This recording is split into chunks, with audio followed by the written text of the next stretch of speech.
Thank you. We welcome everyone to today's hearing on the dangers and due process violations of gender-affirming care for children. I have a point of order. Yes, ma'am. What's the point of order? It is not the committee's practice to allow folks who are not members of this committee to sit at the dais without unanimous consent, and we do not give it. I was going to seek that unanimous consent. The gentlelady from Georgia was here for the purpose of merely introducing the Republican witnesses. And it's common courtesy among colleagues to allow a member the privilege of appearing for that purpose, and I'm sorry that you object to that. Sorry, too. You insist on the point of order? I do. Unfortunately, it's not a debatable motion or one that is subject to a vote, so I will provide the witness introductions after our opening statements. I thank our colleague for her willingness anyway. I will recognize myself for an opening statement, and we'll get the hearing going here. Before I provide a few opening remarks, I'm going to play a 2-minute excerpt of a podcast interview with an individual named Dr. Blair Peters at the Oregon Health Science University in Portland. He calls himself the queer surgeon, and he boasts about the shocking, fully experimental, irreversible, and life-altering invasive procedures that he and others are performing on children to surgically modify their genitals. I want everyone to hear this in his own words, not mine, and take special note of the frank admission that no one has published any studies on these shocking procedures, and they are, quote, as he says, just kind of learning and figuring out what works, unquote. Later in this video, he admits to performing, quote, huge reconstructive surgery, rearranging anatomy, and then acknowledges that they know almost nothing about the outcomes for these children. And, quote, he says, we'll know more in 5 to 10 years, and, quote, it'll be fascinating to see how all these kids turn out. Wow. With unanimous consent, I will enter the link to this full video in the record of our hearing because everyone should watch it. It is absolutely nightmarish and surreal to hear the description of what these people are doing to the bodies of young children. Please play that clip, and I will say viewer discretion is advised.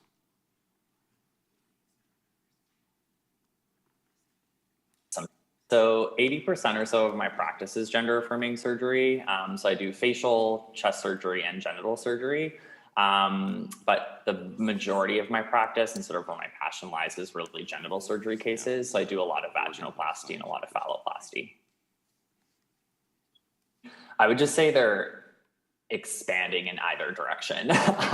So yeah, a lot of adolescents presenting for surgical intervention, but also a lot of people that are like in their 70s sometimes coming in for genital surgery, and then everything in between. But the adolescents for sure present some unique challenges. Obviously, there's great evidence supporting pubertal suppression for a whole variety of benefits. But the one thing that is very new is genital surgery in someone that has underwent pubertal suppression. Not so much an issue in someone with assigned female at birth anatomy that undergoes a phalloplasty, because we're creating something with a free tissue transfer or a flap anyway, but a much bigger issue for an individual that's undergoing a penile inversion vaginoplasty. Because we use all of that tissue to basically create the vulva as well as line the internal vaginal canal. And as a specialty, those of us that do a fairly high volume of genital gender-affirming surgery, we've maybe done a handful of pubertally suppressed adolescents as a field, and no one's published on it yet. OHSU we're just putting our first series together as we're kind of learning and figuring out what works. But it's really changing things because you don't have enough tissue to line the vaginal canal. So you either have to take a skin graft or take skin from elsewhere or use some artificial product. The way that we're dealing with it is by using a robot, and we're basically performing intra-abdominal components of the surgery. So we're using peritoneum, which is the inner lining of the abdomen, to line most of the vaginal canal. And by doing that, that allows us to use all of the remaining tissue externally to create a vulva and try to make also an aesthetic result. So I'm going to speak the truth here plainly, and I think the vast majority of the American people understand and agree with what I'm going to say.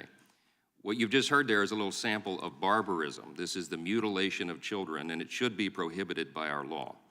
This so-called gender-affirming care is anything but affirming and caring, and the language matters. This is adults deciding to permanently alter the bodies of children who do not have the capacity to make life-altering decisions on their own.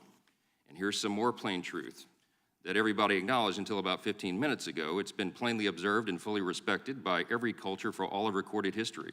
Sex isn't something you are assigned at birth. It is a natural prenatal development that occurs when every unborn child is in the mother's womb.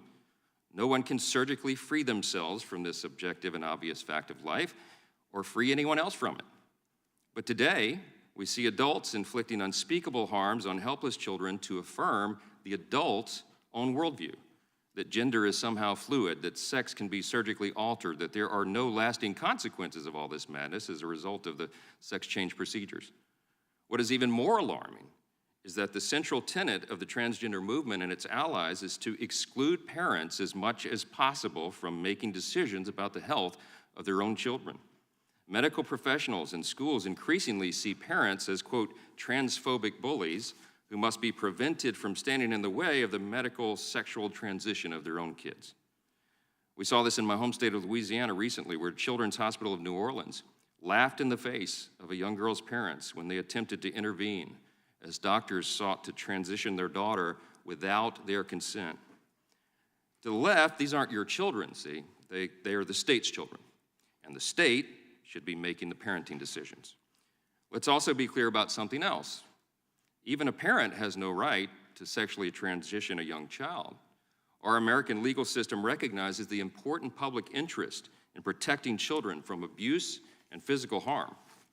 No matter how liberated you may be, you still don't have the legal right to ignore seatbelt safety laws or minimum driving age laws or drinking and smoking laws for your kids. No parent has a constitutional right to injure their children. Of course, the reach of radical sexual identity politics isn't limited to young children alone. We see this extended to young adults, especially at the university level now. The modern left applauds men competing in women's college athletics. We see universities captured by academics advancing this ideology on students across our country. Whether it's by scalpel or by social coercion from teachers, professors, administrators, and left-wing media, it's an aggressive attempt to transition the young people of our children, of our country. They're doing this psychologically, and now they're doing it even physically. Something has gone terribly wrong, and deep down, everybody in this country knows it. Today, we want to shed light on what this problem is, and hopefully how we can address the problem. Contrary to what some of my Democrat colleagues believe, the scourge of radical gender ideology is very real. The efforts to cover up what's being done to our children are extreme, and the science is on the side of what we all know deep down is morally and ethically right. I look forward to the testimony from our witnesses as we unravel the narrative surrounding this so-called gender-affirming care. And I now recognize the ranking member, the gentlewoman from Pennsylvania, Ms. Scanlon, for her opening statement. Thank you, Mr. Chairman. Let's be clear. Congress has no business interfering in parents' freedom to make decisions about appropriate medical care for their children. The idea that politicians are more qualified to judge the medical value or necessity of gender-affirming care than every major medical organization is absurd. Holding a hearing to substitute far-right ideologies for parental judgment exposes the rank hypocrisy of the party claiming to value individual freedom and small government. And so here we are before the Subcommittee on the Constitution and Limited Government. Make no mistake, today's hearing is not about protecting children or parents' rights. It's a cynical and frankly dangerous political attack on transgender children and their families, driven not by science or facts, but by polling and political strategists determined to mobilize conservative voters through fear. So let's start by setting the record straight. Gender-affirming care is safe and effective. It is supported by every major medical association, including the American Academy of Child and Adolescent Psychiatry, the American Medical Association, and the American Academy of Pediatrics, among others, representing over 1.3 million American doctors. It's just not up for debate. The partisans who characterize gender-affirming care as radical gender ideology are just repeating right-wing talking points to delegitimize critical health care. Access to gender-affirming care is essential to the mental health and well-being of trans youth. This care is tailored to both the mental and physical health needs of patients, as well as their developmental stage in life. And the parents and guardians of these children are involved in every phase of decision-making. There's nothing radical about that.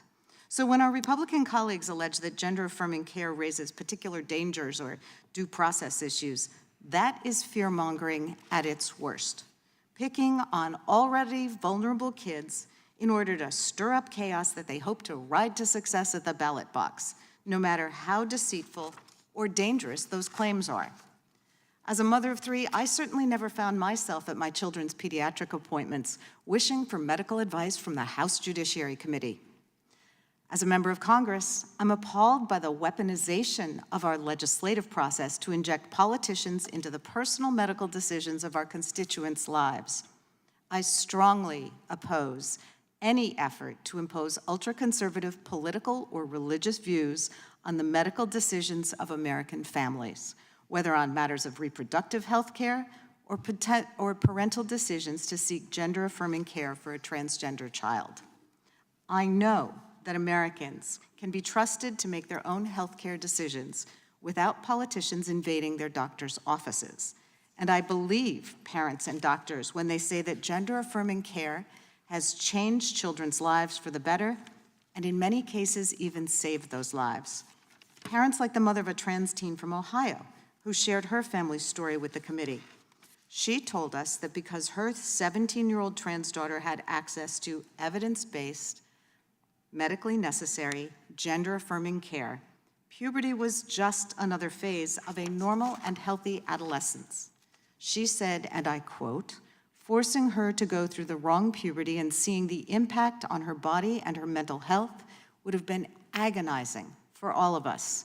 I don't understand why we would allow politicians to make medical decisions for our children." She's right. Banning access to gender-affirming care would violate parents' due process rights, and the federal courts agree. They agree that banning gender-affirming care for minors violates constitutionally protected parental rights, and that politicians should stay out of those decisions. I want to close by reminding my colleagues how much their words matter. By endorsing falsehoods and bullying tactics, members of Congress are helping to promote a culture of discrimination that has increased violence against trans kids and their parents. Cynical political opportunists should not be allowed to use the megaphone of the House Judiciary Committee to promote cruelty and disinformation, particularly when we know that it invites discrimination and abuse of trans children and their families. I must object to this callous and reckless use of this committee's time. And with that, I yield back. I now recognize the ranking member of the full committee, Mr. Nadler, for an opening statement, if he wishes. Mr. Chairman, today's hearing is an all-time low for the Republican majority. In my 3 decades in Congress, I have taken part in plenty of hearings where I did not agree with the choice of topic, to say the least. But I am absolutely disgusted by the Republican majority's bullying, bigoted framing of an issue that would otherwise be worthy of serious discussion. What we are witnessing today is nothing less than a taxpayer-funded platform for congressional Republicans to bully transgender kids who are already some of the most vulnerable members of our community. Things are already tough enough for these kids and their parents. A mental health survey conducted by the Trevor Project found that transgender youth experience high risk of depression, anxiety, and suicidal thoughts. It can't help that they are under siege by Republican-dominated state legislatures hell-bent on passing anti-trans bills. According to the Human Rights Campaign, more than 76 of these bills have been signed into law, resulting in transgender youth losing access to life-saving medical care, comprehensive and inclusive education, and activities, spaces, and facilities. That is why it is so infuriating that congressional Republicans are using their megaphone to single out transgender kids and their parents by labeling their very existence to be a social problem, practically accusing their parents of being criminals for seeking safe, life-saving, mainstream medical treatment for their children. The last thing trans kids and their parents need in their lives is for politicians in Washington to jump on the anti-trans bandwagon just so that they can fearmonger for their 5 minutes of fame. Let me be crystal clear. Government should not stick its nose into a parent's decision to seek gender-affirming care for their children. Indeed, it is almost comical that the Republican majority of what they have named the Subcommittee on the Constitution and Limited Government is holding a hearing allegedly on due process to argue that politicians, not parents, should make decisions as to what medical treatment is best for their children. The legal theory underlying this farcical hearing is bogus, but you don't have to take my word for it. Every federal district court that has considered the constitutionality of state laws banning gender-affirming care has ruled that such bans violate parents' constitutional rights. These decisions were issued by courts in different parts of the country and by judges from across the ideological spectrum, including 3 judges appointed by former President Trump. I trust parents and medical professionals, not politicians, to make decisions about their children's health when it comes to gender-affirming care, and so does the Constitution. That said, judging from the lineup of witnesses, it appears that there is no limit to the topics over which Republicans want to bully trans kids and their parents today. Undoubtedly, transgender youth's participation in sports will be discussed because Republicans think it is a winning political talking point. But the facts do not justify the fears that Republicans and their political allies gin up over the fairness of trans girls participating in girls' athletic teams, nor the further stigma it attaches to transgender children. What recently happened in Utah illustrates my point. Last year, Republican Governor Spencer Cox vetoed a complete categorical ban on transgender kids from participating in athletics matching their gender identity, which the Utah legislature sadly overrode. In vetoing the law, Governor Cox noted in a letter explaining his decision that of the 75,000 high school kids participating in high school sports in the state, only four were transgender. And only 1 transgender student was playing girls' sports. 1 out of 75,000.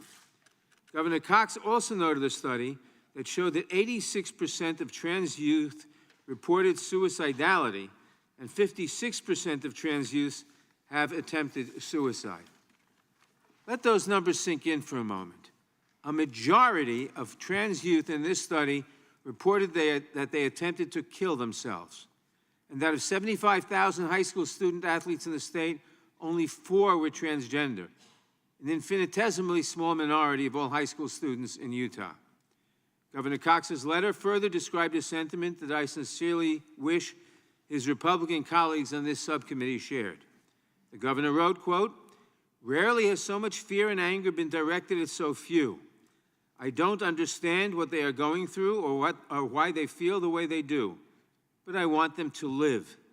And all the research shows that even a little acceptance and connection can reduce suicidality significantly," close quote. Parents of transgender kids want the same things every parent wants for their kids: to go to school without fear of bullying, to participate in extracurricular activities like sports if they wish, and to be accepted by their peers and their community. This hearing will only further put those things out of reach for those parents and their children. And far from protecting children, this hearing will only further stigmatize and endanger them, because it sends a message that transgender kids and their parents do not deserve the law's protection. To any transgender people or family members who may be watching this hearing, I want to say that Democrats on this committee see you, we appreciate you, we value you, and we will continue to fight for you.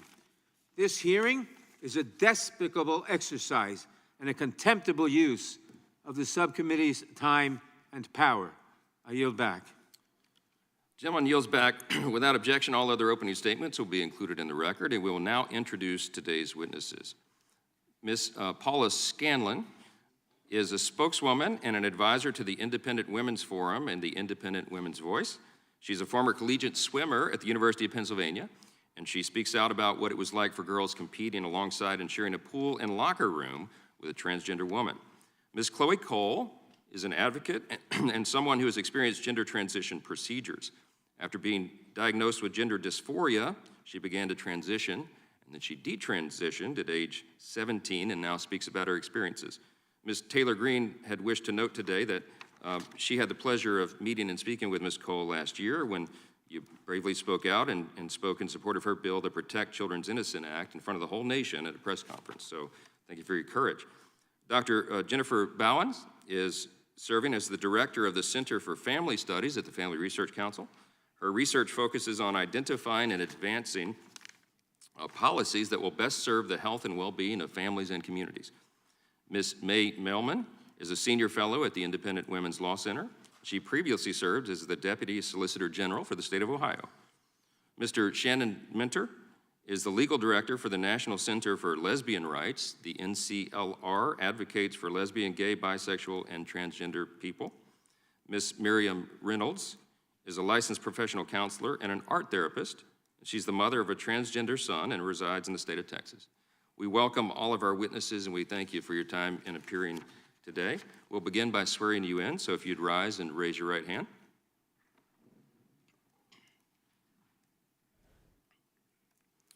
Do you swear or affirm under the penalty of perjury that the testimony you're about to give is true and correct to the best of your knowledge, information, and belief, so help you God? Thank you. Let the record reflect the witnesses have answered in the affirmative, and y'all can be seated. Please know that your written testimony will be entered in the record in its entirety. Accordingly, we ask you to summarize that testimony in 5 minutes. You have a light system there, and you need to push the button to speak so we can all hear your voice. And Ms. Scanlon, we'll begin with you. You can go first. Good morning, Chairman Johnson and Ranking Member Scanlon, and members of the subcommittee. I'm Paula Scanlon, a spokeswoman and advisor for the Independent Women's Forum, and a former NCAA athlete. I am here today to share my personal story. I started swimming at a very young age, and by age 8, I was swimming competitively, and by late middle school, I was devoting at least 20 hours per week to swimming. I gave up countless Christmas holidays, weekends, and social events to work towards my goal of swimming Division I. A dream that came true when I began swimming for the University of Pennsylvania. While I am not an NCAA champion, I hold the New England Independent School League record in the 400-yard freestyle relay, a record that has stood since March of 2017. In September of 2021, Leah Thomas began participating as a member of the Penn women's team. Leah, formerly Will, had personal best times in every freestyle event that were faster than the women's world records. Once the season began, Thomas was leading the country in multiple events, while only placing in the top 500 in those events on the men's team. Thomas later became an NCAA champion in the 500-yard freestyle, the first NCAA champion in our women's team history program. While many of you already know this, what you do not know is the experiences of the women on the University of Pennsylvania swim team. My teammates and I were forced to undress in the presence of Leah, a 6'4" tall biological male, fully intact with male genitalia, 18 times per week. Some girls opted to change in bathroom stalls, and others used the family bathroom to avoid this. When we tried to voice our concerns to the athletic department, we were told that Leah's swimming and being in our locker room was a non-negotiable, and we were offered psychological services to attempt to re-educate us to become comfortable with the idea of undressing in front of a male. To sum up the university's response, we, the women, were the problem, not the victims. We were expected to conform, to move over, and shut up. Our feelings didn't matter. The university was gaslighting and fear-mongering women to validate the feelings and identity of a male. As an attempt to voice my concern about the situation we were forced into, revealing the unjust and unfair treatment, I wrote an op-ed for the Daily Pennsylvanian, the student-run newspaper. I approached this from a scientific, statistical perspective where I used my engineering background to discuss how Y chromosomes cannot be changed by any surgical procedure or systemic therapy. This biological fact lends itself to athletic advantages that cannot be mitigated by lowering testosterone levels, which are readily apparent in sports competitions and locker rooms. The Daily Pennsylvanian published my article on the evening of February 10th, 2022. Only a few hours later, my piece was retracted. I was given no notice nor reasoning. Again, I was silenced for my dissenting viewpoint and felt my First Amendment rights were denied by my university. This is representative of a greater issue, the destruction of free speech. Today, any discussion maintaining the sanctity of women's spaces is labeled transphobic, bigoted, and hateful. What's bigoted and hateful is the discrimination against women and the efforts to erase women and our equal opportunities, dignity, and safe spaces. One might ask, why do I speak so passionately about issues that seem hypothetical, or some may perceive as only impacting a small number of women? This is not hypothetical. This is real. I know women who have lost roster spots and spots on the podium. I know of women with sexual trauma who are adversely impacted by having biological males in their locker room without their consent. I know this because I am one of these women. I was sexually assaulted on June 3rd of 2016. I was only 16 years old. I was able to forgive my attacker, but violence against women still exists. Let us not forget the viral Me Too movement that empowered female victims to speak up. It casts a spotlight on the widespread prevalence of sexual assault and abuse, including in scholarly and educational institutions. Individuals on this committee have previously stated violence against women is all too common. I am grateful for those members who have brought awareness to the violence against women in the past, but unfortunately, there's still much to be done. As a sexual assault survivor, many policies pushed today completely ignore my experiences and many women like me. I ask the members of this committee, please consider this issue outside the lens of political affiliations and understand the true impact of ignoring the realities of womanhood. Future generations depend on us. Thank you for the opportunity to speak here today. And thank you for being here and for your courage, Ms. Scanlon. Ms. Cole, you're next, and you can begin. Good morning. My name is Chloe Cole, and I am a detransitioner. Another way to put that would be, I used to believe that I was born in the wrong body, and the adults in my life whom I trusted affirmed my belief, and this caused me lifelong, irreversible harm. I speak to you today as a victim of one of the biggest medical scandals in the history of the United States of America. I speak to you in the hope that you will have the courage to bring the scandal to an end and ensure that other vulnerable teenagers, children, and young adults don't go through what I went through. At the age of 12, I began to experience what my medical team would later diagnose as gender dysphoria. I was well into an early puberty, and I was very uncomfortable with the changes that were happening to my body. I was intimidated by male attention, and when I told my parents that I felt like a boy, in retrospect, all I meant was that I hated puberty, that I wanted this newfound sexual attention to go away, that I looked up to my brothers a little bit more than I did to my sisters. I came out as transgender in a letter I sent on the dining room table. My parents were immediately concerned. They felt like they needed to get outside help from medical professionals, but this proved to be a mistake. It immediately set our entire family down a path of ideologically motivated deceit and coercion. The gender specialist I was taken to see told my parents that I needed to be put on puberty-blocking drugs right away. They asked my parents a simple question: would you rather have a dead daughter or a living transgender son? The choice was enough for my parents to let their guard down, and in retrospect, I can't blame them. This was the moment that we all became victims of so-called gender-affirming care. I was fast-tracked onto puberty blockers and then testosterone. The resulting menopausal-like hot flashes made focusing on school impossible. I still get joint pains and weird pops in my back, but they were far worse when I was on the blockers. A month later, when I was 13, I had my first testosterone injection.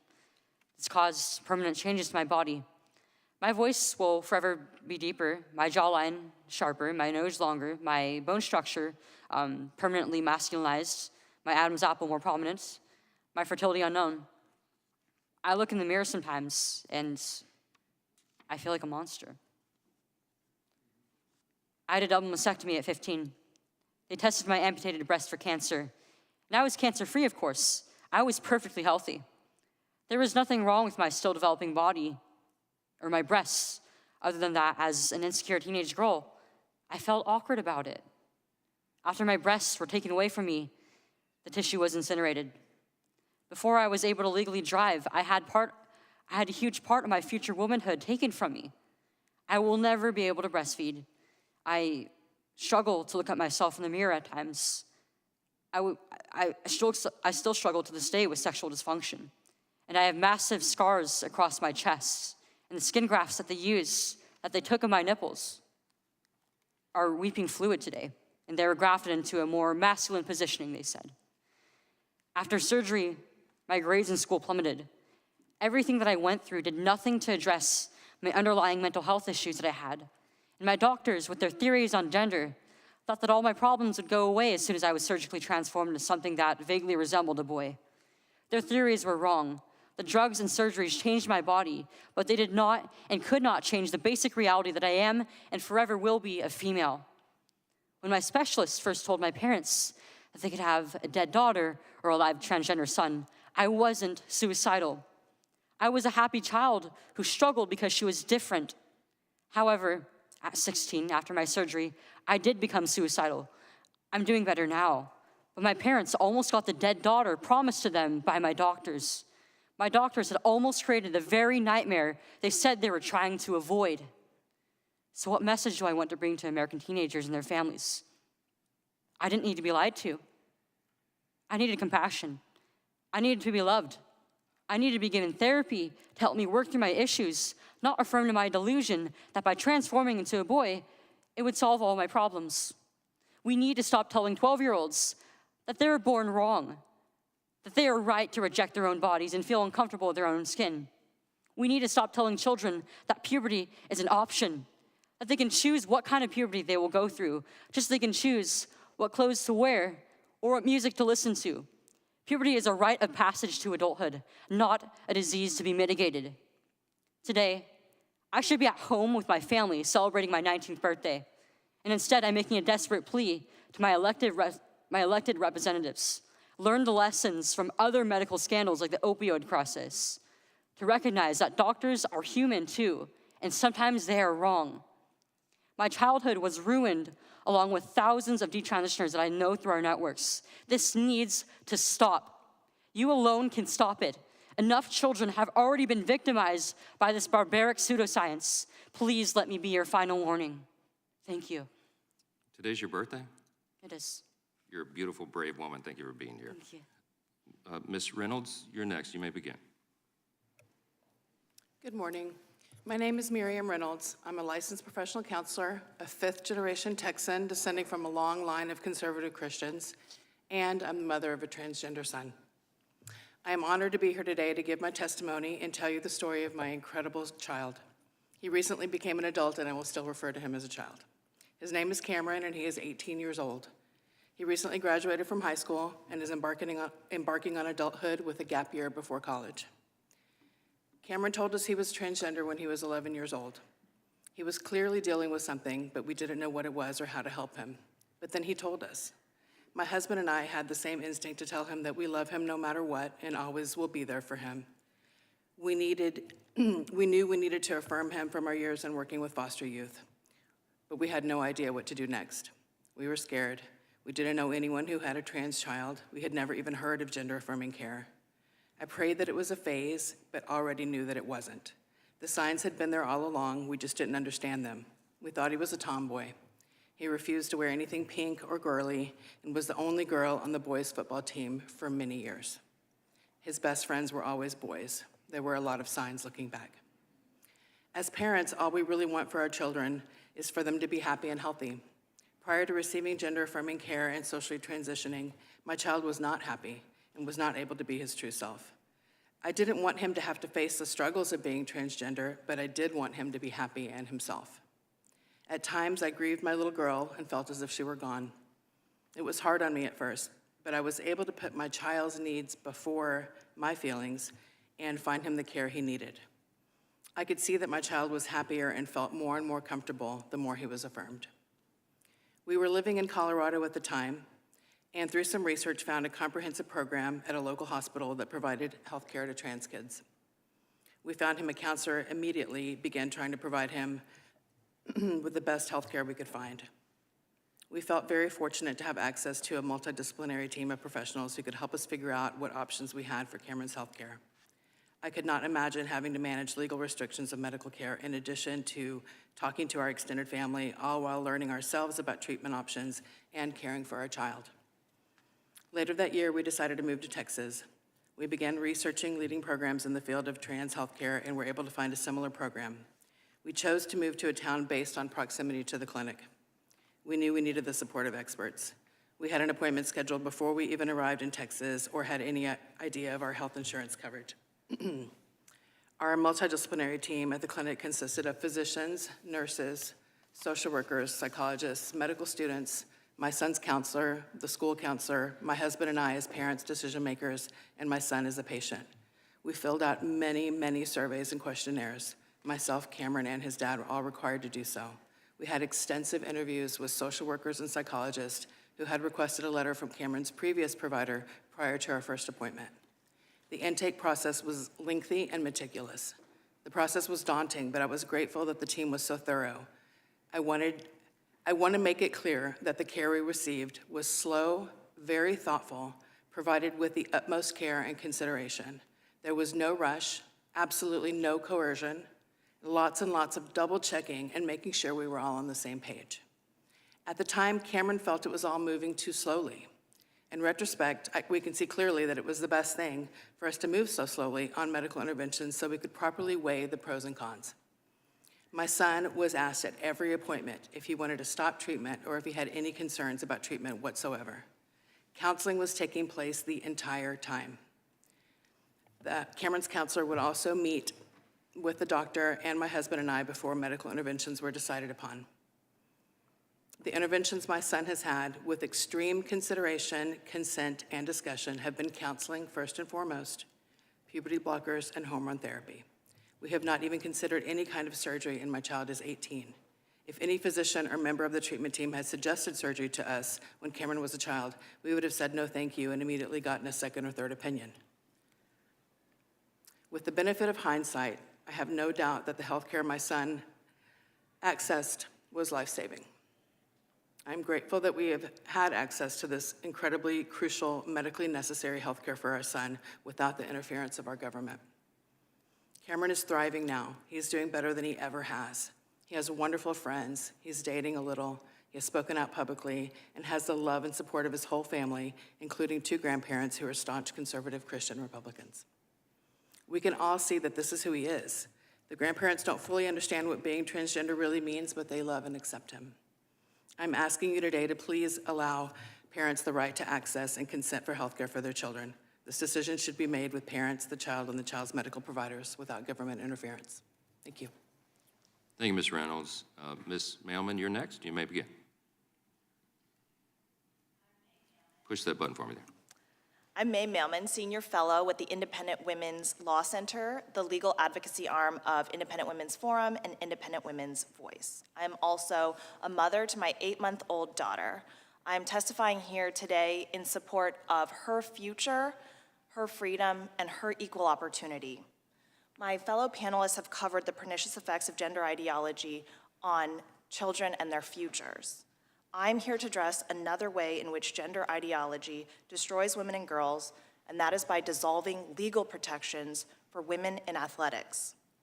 Until recently, female student athletes might have thought that they were protected by Title IX of the Education Amendments of 1972, and they were. That's because Title IX is very simple. It prohibits discrimination on the basis of sex in programs run by schools that accept federal money, and that's basically all of them. And those programs include sports. Title IX recognizes that providing equal opportunity for the sexes can mean recognizing inherent differences between the sexes. That's why the Title IX statute explicitly allows schools to provide different living arrangements for the sexes. So too in sports. In introducing Title IX, Senator Birch Bayh explained that Title IX would not require sticking women on men's football teams. And that's why Congress explicitly asked that the initial Title IX regulations include reasonable provisions considering the nature of particular sports. And so for 50 years, the Title IX athletics regulation has explicitly permitted sex-based teams where selections for such teams is based on competitive skill or involves a contact sport. Importantly, the regulations also require that schools must provide equal opportunities for members of both sexes. Unfortunately, in April of this year, the Department of Education proposed a rule that, if adopted, would flip Title IX on its head. The proposed rule would modify the athletic regulation to let schools compete on teams consistent with their gender identity unless a particular school can demonstrate to the satisfaction of the Department of Education that this policy would be too unfair or unsafe. In other words, women are no longer granted female sports teams as a given. We have to prove that we need it. Of course, we do need it. Studies show that even testosterone suppression cannot eliminate the male advantage. Except schools are not going to be allowed to say that as a general matter, post-pubescent biological males playing women's sports puts female athletes at risk of injury and losing playing time, medals, and privacy. No, schools are going to have to prove to federal bureaucrats that allowing a biological male on a woman's team would be unfair or unsafe in this particular sport with respect to these particular athletes. No school is going to want to take on that litigation risk, and so schools are going to allow biological males to compete on women's sports. This will directly and overwhelmingly harm female athletes who are far more likely to be displaced by a male athlete than vice versa, and far more likely to face risks in private spaces like locker rooms. And even if it were a good idea to reduce educational opportunities for women like this, the Department of Education may not do so unless this body has authorized it. But Congress has done no such thing. The Department of Education says that the Supreme Court's decision in Bostick versus Clayton County means it can pretend that Title IX addresses gender identity. But the Department of Education is wrong. In Bostick, the Supreme Court said that Title VII of the Civil Rights Act prohibits employers from firing someone just because they are transgender. The decision says that an employee's sex is not relevant to the selection, evaluation, or compensation of employees. Athletics and education, however, is governed by a different law, Title IX. And when it comes to athletics, sex is not only relevant, it is often dispositive. As superstar Serena Williams said, men's and women's tennis are completely different sports. We live in a nation of laws and not bureaucratic command. That means the Department of Education must find its authorities in the laws that this legislative body has considered and passed. It may not use gender ideology to twist a simple anti-discrimination statute into a statute that reduces opportunities for women. Thank you. Thank you, Ms. Mailman. Mr. Minter, now you may begin. Thank you. My name is Shannon Minter. I'm the legal director of NCLR. It's a legal organization that represents LGBTQ people. For my 30 years with NCLR, 20 years as its legal director, I've represented many transgender young people in cases involving discrimination and harassment in schools, in the child welfare system, the healthcare system, other areas. Recently, I've been involved in federal challenges to state laws that ban medical care for transgender young people and completely ban them from school sports. I really appreciate the opportunity to address this committee. You know, parents should have the freedom to make health care decisions for their transgender children. Parents want what's best for their children. Americans differ about a lot of things, but there is one point on which we strongly agree, and that is that parents, not the government, are best situated to make medical decisions for their own children. There's a lot of misinformation about transgender children, youth and adolescents. Gender dysphoria is very rare, less than 1% of the population. Most people in this country don't know a transgender person, much less have they met parents with transgender children. For most people, most legislators, this seems like a new issue, but medical care for transgender adolescents has been available for more than 20 years. The very same medications being prescribed for transgender youth have been prescribed for other young people for other conditions for more than 40 years. There is a substantial body of research that shows these treatments work. They improve mental health outcomes, quality of life, social relationships, family relationships. They dramatically reduce suicidality. One federal judge, after a full trial, said there is now extensive clinical evidence showing excellent results for these treatments.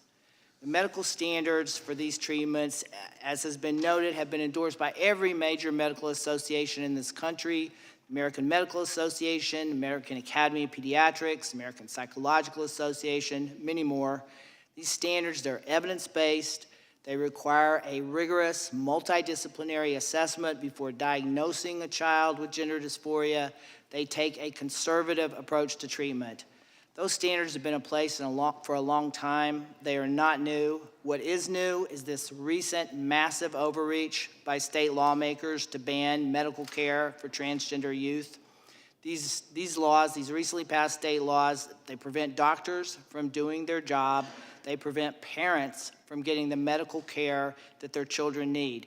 And that is why every federal district court, all 6 of them, after hearing all of the evidence, have concluded these bans violate parents' rights, they violate equal protection, and the claims they put forward to justify the bans have no basis.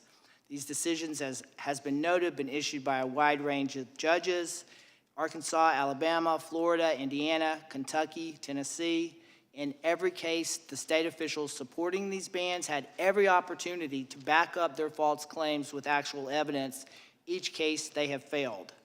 These bans pose a serious threat to the health and safety of transgender young people across the country, and I urge the members of this committee to reject any federal attempts to replicate that harm.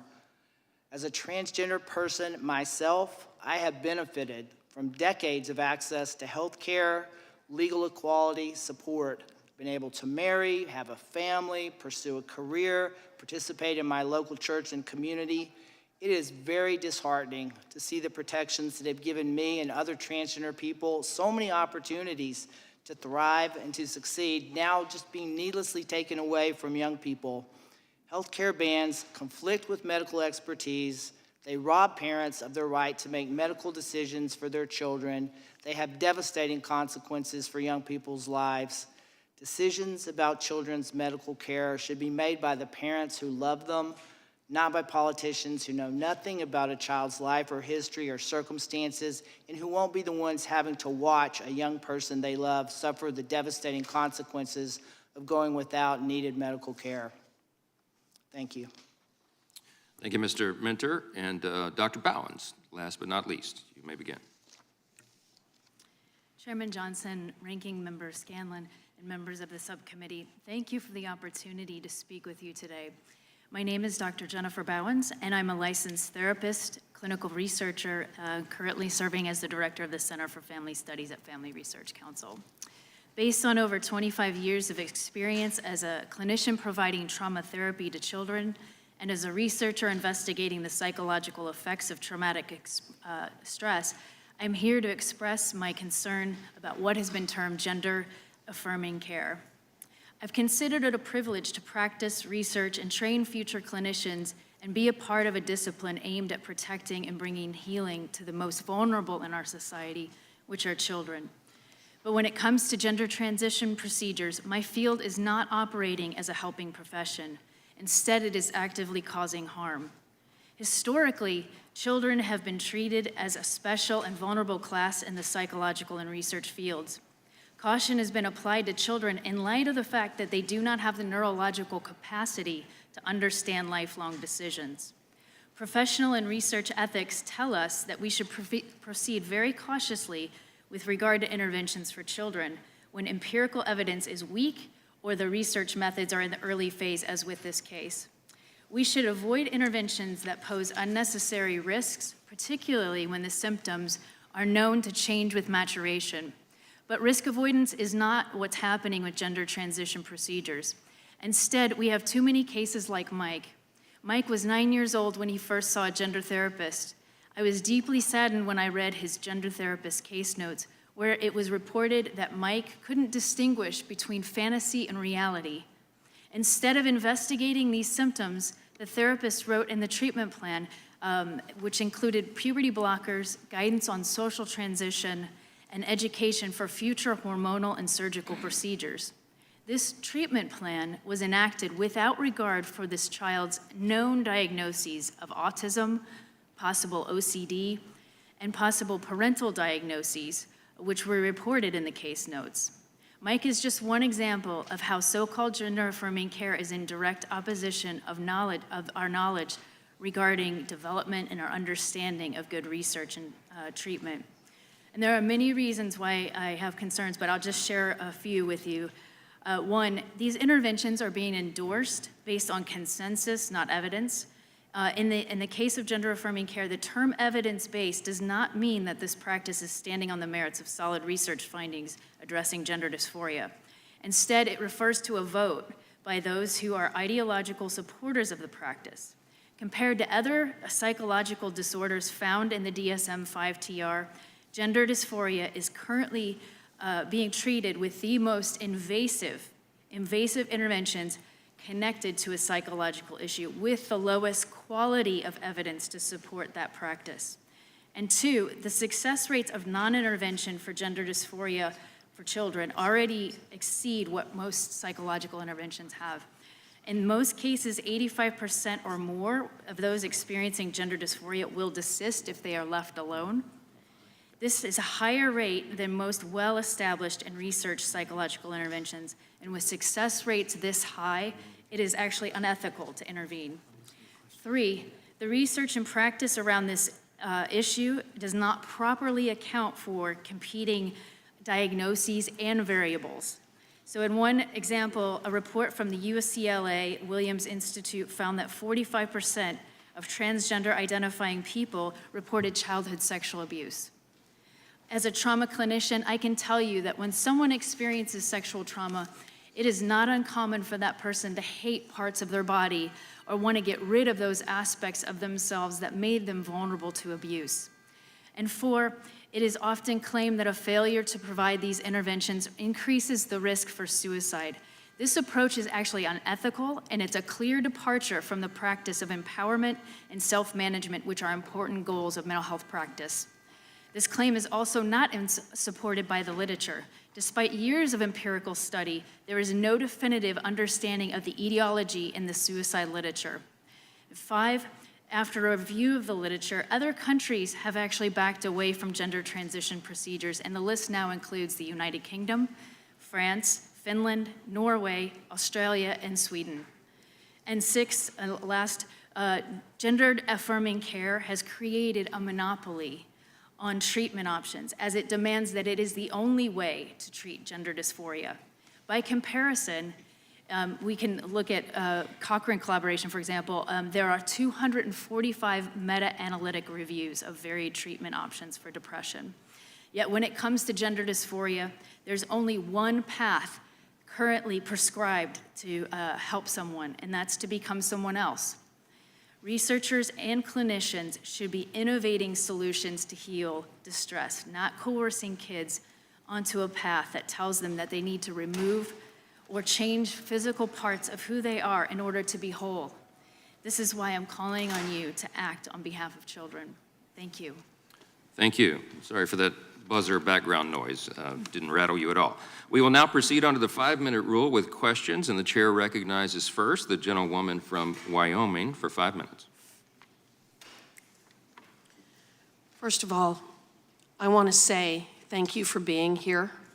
You are 4 incredibly brave women, and you're my heroes. You have been willing to put yourselves out there to address something that many people want you to stop talking. They want to prevent you from talking. Don't listen to them. Make sure that you continue to use your voice to educate us, to educate the American people, because these children are worth saving. Dr. Bowens, I want to thank you for being here. And in your testimony, you referenced what I think is one of the more important points in this debate, and that children are treated as special and a vulnerable class in the psychological and research fields. You referenced the experience of at Tuskegee And to me, the important takeaway here is that controversial so-called healthcare practices, treatments, and experience have not always withstood the test of time. Outside of your reference, I think of how lobotomy was once a form of care we wouldn't even consider today, and in fact has been banned in countries throughout the world. In this debate, I have wanted to replace the misleading terminology gender-affirming care, especially as it relates to children, because one, it replaces the biological reality of sex, and two, because it falsely suggests that using the term affirming that there is anything good going on here. There are only two sexes, boys are girls, or boys are boys, yet girls are girls, and one cannot become the other. In fact, and especially when it comes to children, it seems to me that gender-affirming care is better described as sexual lobotomy. It is treatment that is fundamentally and permanently alters the sexuality and medical and psychological well-being of these patients. It causes irreversible sterilization and serious long-term medical complications and long-term reliance on pharmaceuticals. These treatments and surgeries are controversial medical practices that seek to change a person in a manner which is not actually achievable, and they will not withstand the test of time. Dr. Bowens, are there medical professionals in the US and abroad already rejecting these surgeries as any form of serious medical care? Yes, thank you for your question. And we are seeing an increase of medical professionals speaking out. Just this past week, there were 21 doctors that came out and said, we are very concerned about this. The own AAP, American Academy of Pediatrics, was referenced earlier, and 80% of their membership has been asking for a review of the literature, and they've been denied that review by the upper echelon. So there are, and I've listed many other countries, there are people who are standing up because they're seeing the harms done to these kids like Chloe Cole. Can you discuss why referring to these treatments as life-saving treatment is so extremely misleading? Yeah, it's misleading for a number of reasons, because for one, the whole impetus of the scientific method is that we're discovering things. We're supposed to be in a process of, is this the right approach or not? And this whole discussion about saying that it's life-saving automatically says there's no room for discussion, there's no room for scientific inquiry, because the science is settled, which is it's an amazing statement, because the suicide literature has been around far longer than the transgender literature, and the suicide literature is not conclusive. So we have a real, right hand doesn't know what the left hand's doing in this case. It seems to me what we've been living through for the last couple of years is a government that wants to suppress any type of speech that it disagrees with. And we're seeing that with the industrial censorship complex that we've been talking about. And it appears that that's exactly what's going on here. They want to stop the debate because they know that they can't win it. Dr. Bowens, my last question is what is the success rate of sex change operations? Well, we have, it's hard to find longer-term data with children, but what the data that we do have, which is probably the most reliable data point available, is from a Swedish study, and it looked at over 10 years, which is really important because regret doesn't just happen a year after some sort of transition. And what you see is a suicide rate that's associated with 19 times higher than the general population. Well, actually, there is a 0%, there's a 100% failure rate for sex change operations, isn't there? Because it's not possible to change your sex? That's right. 100% failure rate for these procedures. That's right. You can't change your sex. Thank you, and I yield back. Thank you. The gentlelady yields back, and the chair recognizes the gentleman from New York for 5 minutes. Thank you, Mr. Chairman. Mr. Minter, a federal court has stated that, quote, under the WPATH standards of care and endocrine society guidelines before puberty, treatment is focused on support for the child and family. Some prepubertal children may socially transition. No medical interventions are indicated or provided for the treatment of gender dysphoria in prepubertal children. Do you understand this to be a correct statement? Yes. Talk to the mic. Or into.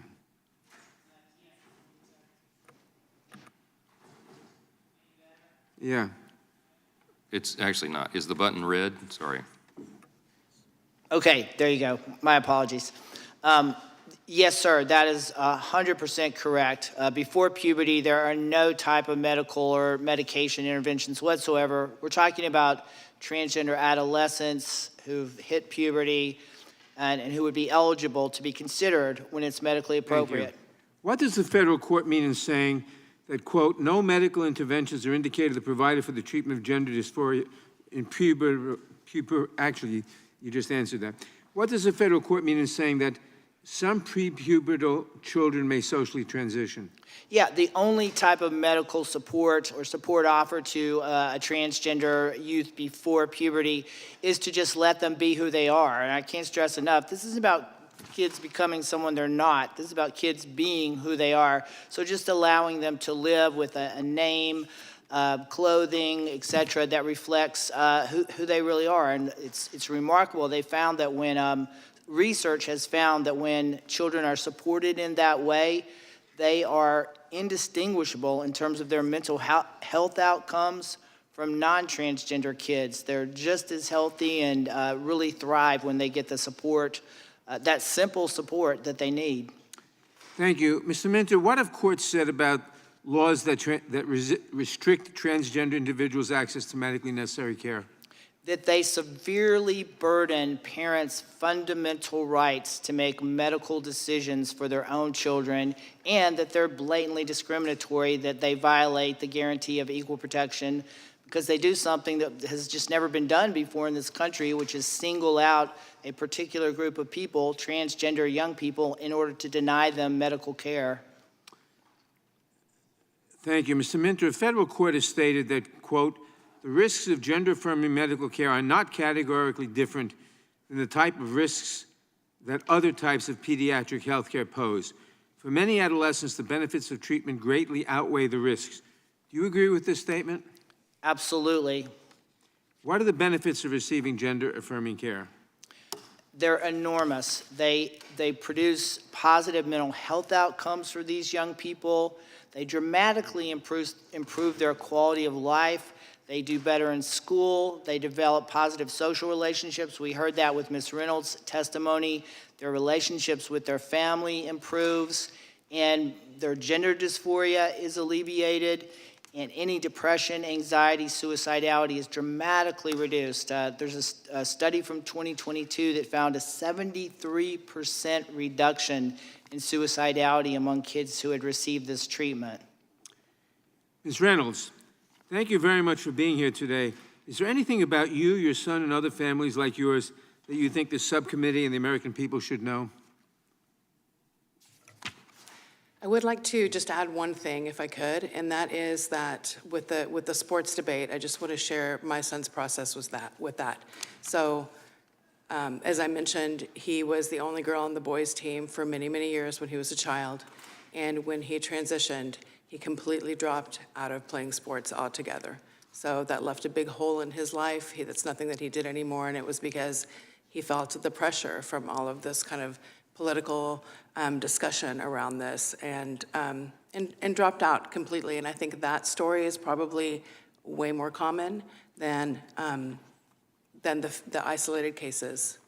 Thank you, Mr. Minter. What would you say about what we heard from Ms. Cole about her experience with gender care and her unfortunate experience? I thank her for sharing that story and how I would respond. I think the most important thing to understand, that story is the exception, not the rule. Vast majority of young people who receive these treatments are getting them after careful assessment and because they really need them. This has actually been studied. We know that 98% of young people who receive these treatments continue to receive them into adulthood. I think what that reflects is the care behind these standards of care and the assessment process and the care with which gender specialty clinics in this country are providing this care. So she is part of the 2%. Apparently so. Thank you. My time is expired. I yield back. Gentleman's out of time. Thank you. The chair recognizes the gentleman from California for 5 minutes. Well, I wonder first if Ms. Cole would like to respond to that. I've yet to see a trans-identifying child who had a positive outcome with their transition.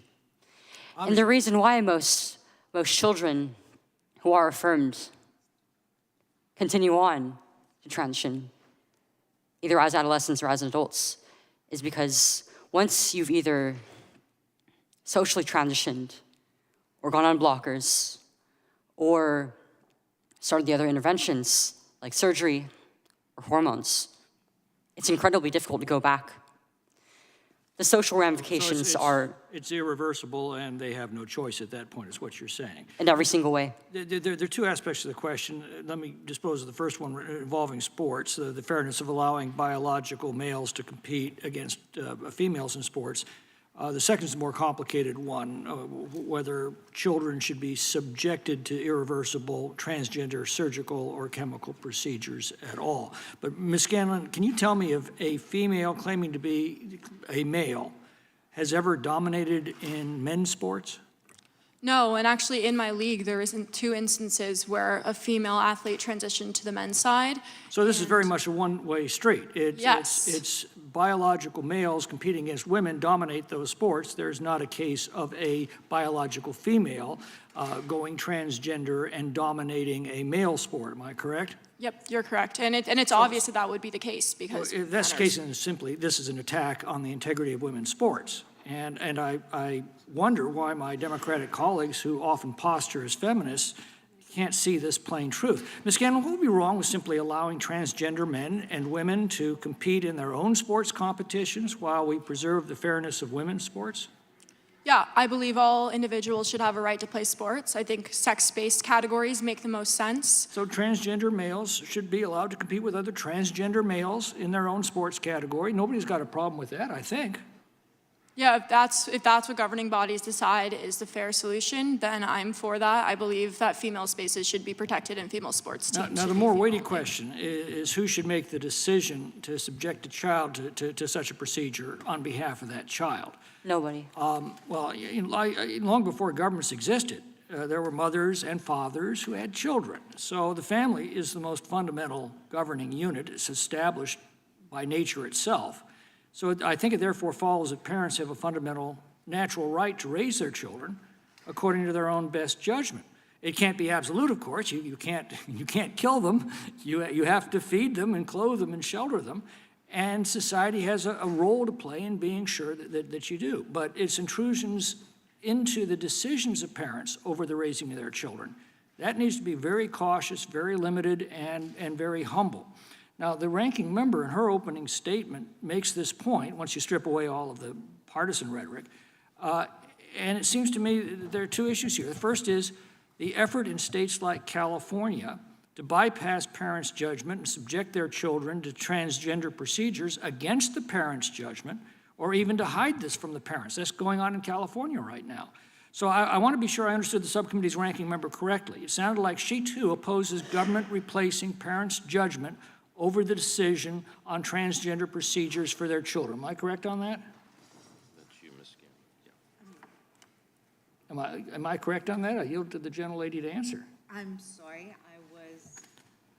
It sounded like you oppose government replacing parents' judgment over the decision of transgender procedures on their children. Am I correct on that?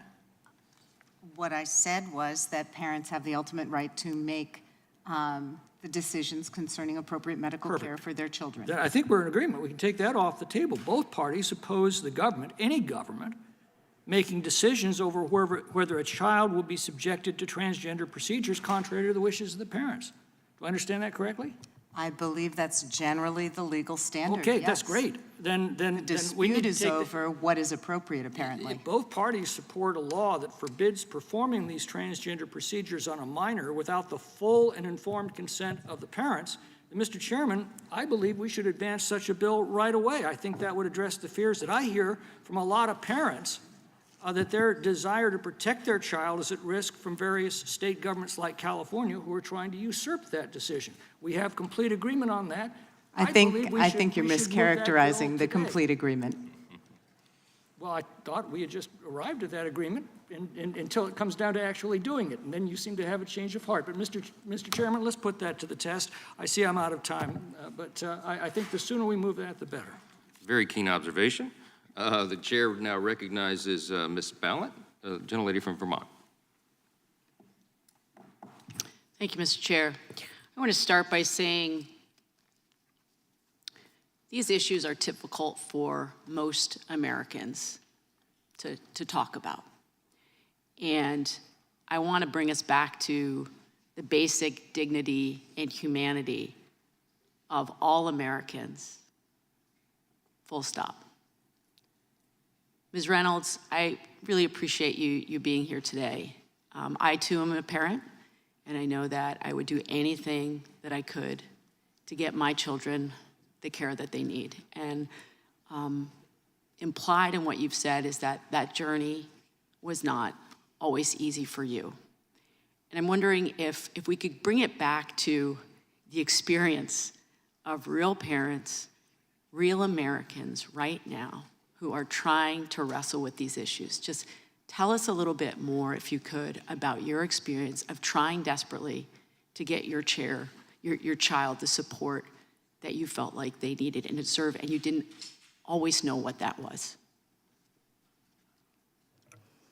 So when my child came out as transgender, there was not sort of the hysteria that there is now about this. So there was not a lot of information. We didn't know anyone. We didn't know other parents. We didn't know other kids. So if you can imagine late nights on the internet trying to find any information, lots and lots of tears, lots and lots of discussions with my husband. What are we going to do? How are we going to support our child? And then we sort of put to the test the social transition, and then we spoke with experts, right? And we took our time and we learned and we grew. And as our child matured, that sort of changed things too. It was painful. I don't want to, I sort of don't want to focus on the negative of all of this, but it was extremely painful for us. It wasn't an easy choice. It wasn't anything that we took lightly. We took this extremely seriously. We were trying to get it right. Yeah. And so is it fair to say that you tried to put the needs of your child at the center of all the decisions that you were making, difficult decisions in the face of a lot of stigma, a lot of misunderstanding, and you said recently the hysteria around this. And does the added stigma make it more difficult for parents in this situation to have the courage to stand up for their children? Like, what is that like when you feel like you are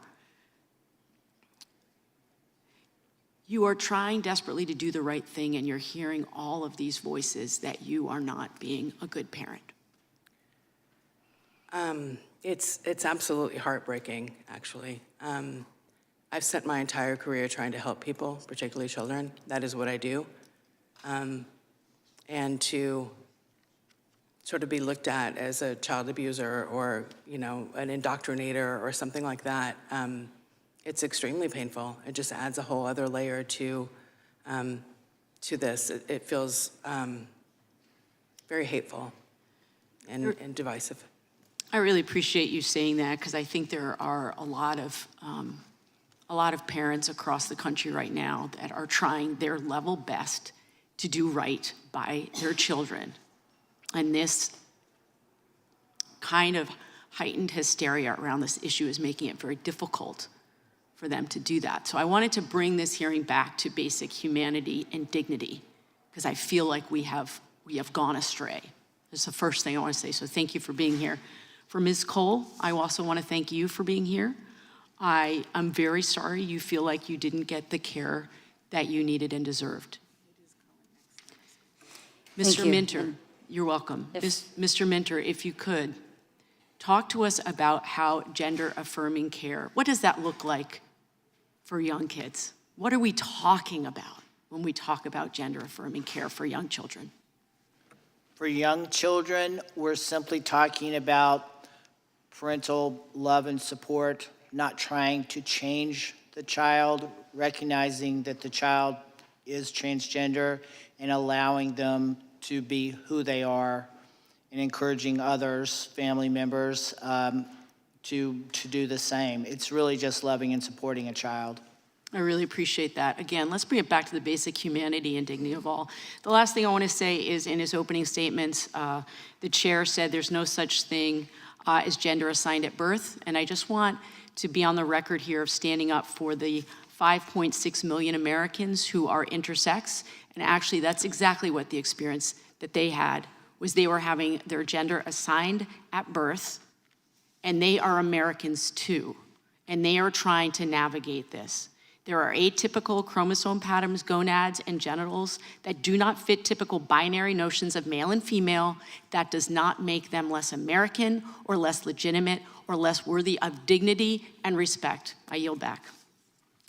Gentlelady yields back. The chair now recognizes the gentleman from Texas, Mr. Hunt. Thank you, Mr. Chairman, and thank you, brave ladies, for being here today. I greatly appreciate it, and I admire your bravery in these times. Many of my colleagues on the left like to discuss gender-affirming care and claim that puberty blockers and hormone therapy and sex reassignment surgery are the only ways to treat gender dysphoria. Once a child expresses a feeling of gender dysphoria, instead of questioning the root cause of that feeling, that child will more likely than not be on a fast track to gender reassignment surgery, or otherwise known as genital mutilation. But I want you to imagine something. What would happen if we affirmed every thought that our children have? I'd like to show you a food pyramid. Now I know what you're thinking. This is not the FDA's approved food pyramid, although many of you probably wish it was. This is the food pyramid according to my 4-year-old and my 2-year-old daughters. And by the way, in the Hunt house, we don't do Ben & Jerry's. It's Bluebell only. If my children had their way, they would have ice cream for breakfast, lunch, and dinner, and for every single meal in between. Oh, the wisdom of children. But in a sane country, we know that children are mature enough to make adult decisions that will impact the rest of their lives. That's why we have parents. Children cry for ice cream, but as parents, we have the wisdom to know that ice cream is not in their best interest, particularly their long-term interest. I want to thank my parents, Willie and Diane Hunt. They had 3 children. All 3 of us went to West Point. All 3 of us served our country. All 3 of us earned multiple master's degrees from Ivy League schools. Do you know why? Because my parents did not give in to the thoughts of an adolescent Wesley Hunt. I am a United States congressman because my parents didn't listen to me when I was 8 years old. They raised us. They cared for us. They taught us the ways of being successful people. As an adult, you could do whatever you want with your body and with your own money. You're mature, you're fully grown, you can make adult decisions. I'm a combat veteran. I fought for the right for you as an adult to make your own decisions, but in my opinion, children are a different story. It is our obligation to protect them. When it comes to gender dysphoria in children, many in the American medical establishment have absolutely lost their minds. A child will tell their parent they have thoughts of gender dysphoria, and the parent may take that child to a doctor. But the doctor, instead of questioning the root cause of the dysphoria, will instead affirm the child's thoughts and proceed with gender-affirming care. But as many as my colleagues on the left want you to believe, there isn't widespread agreement on how to treat gender dysphoria. I can assure you that child mutilation is not the answer. In fact, in Finland, Sweden, France, Norway, and the UK are reversing course and asking questions. In the UK, their only national gender clinic for children shut down last year by court order. What do their doctors know that our doctors don't? I'm sorry we're here right now. I'm sorry, Ms. Cole. We failed you.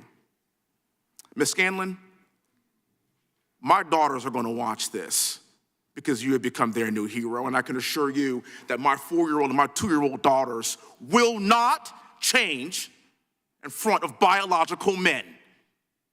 This is ridiculous. I don't care what party you are a part of. If you think that we are all equal and the same biologically, you've literally lost your mind. And when my two daughters work hard in the sport, work hard in their craft to be the best that they can be amongst other women, they will compete against other women. I owe Victoria and Olivia and every other young lady in this country that. If you think I'm wrong, I am not the problem. I can assure you. We have an opportunity in this country to get this right in 2024 so we can stop all of this foolishness. But I cannot thank you ladies enough for bringing this up. I apologize that we live in America where this is happening. But thank God for the American Spirit Fire, and thank God for brave women like you, because it's brave women like you that are going to turn the tide so that future women won't have to suffer in the same way that you have. God bless you. Thank you so much for being here. I yield back the rest of my time. Thank you. The gentleman yields back. The chair next recognizes the gentleman from Tennessee, Mr. Cohen. Thank you, Mr. Chair. First, I'd like to quote Judge Moody from Arkansas, a federal judge. Thank you. He said the diagnosis of gender dysphoria is made by a clinician who assesses whether a patient meets criteria based on a clinical interview, the clinician's observations of the patient, and the reports of the minor's parents. This is how diagnosis of other mental health conditions are generally made. Gender dysphoria is a serious condition that, if left untreated, can result in other psychological conditions, including depression, anxiety, self-harm, suicidal behavior, and impairment in functioning. So these things need to be discussed and determined in a scientific manner and a logical manner, not emotion, not behavior and attitudes that appeal only to voters and to try to gain votes at the ballot box. This should be done responsibly. Transgender people have been around for a long time, and they have rights, and they need to be respected. I read Ms. Scanlon's testimony. I wasn't here to hear it, and I think Penn didn't deal with your situation like they could have and should have in putting up some type of different barriers in the women's area of the locker room, but that's another issue. But things should be dealt with in a different way. This is an easy way for people to try to get points. Pick on a minority group that is the most minority and least understood in our country. And it's gone on for centuries. 100 years ago, it was African Americans. Later, it was Hispanics. Then it was gay people. Now it's transgendered people. Find a group that is not understood and is easy to use to gain political power. It is bad for politics. It's bad for people. Should use science. Parents have rights in raising their children. Athletes have rights. There's a connection. We need to figure out the right answer. And to get the right answer, we need to ask the Medical Association and the Psychiatric Association to choose the people that come before us to testify and give us their opinions on the right way to deal with this issue.